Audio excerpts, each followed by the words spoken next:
Henry Ford, born July 30th of '63. Henry Ford, to Springwells, Michigan's Ford family. He only finished middle school farming a bad fit, but he loved taking something apart and reassembling it.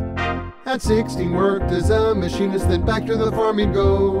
In '88 would Clara soon, a son at still in tow. He started building his first car, in 2 years he'd be done. Henry Ford, now an engineer for Thomas Edison.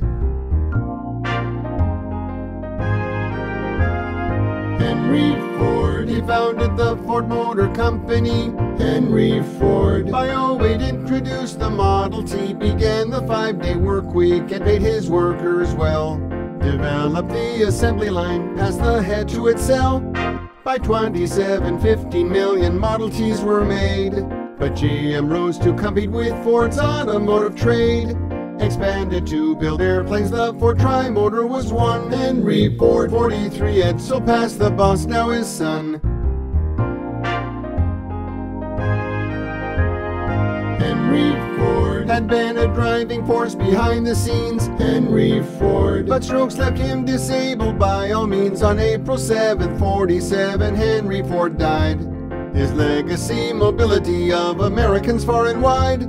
He perfected mass production that industries would engage, and helped build a middle class through his higher wage. He laid the foundation for the 20th century. Henry Ford felt consumerism key to global peace.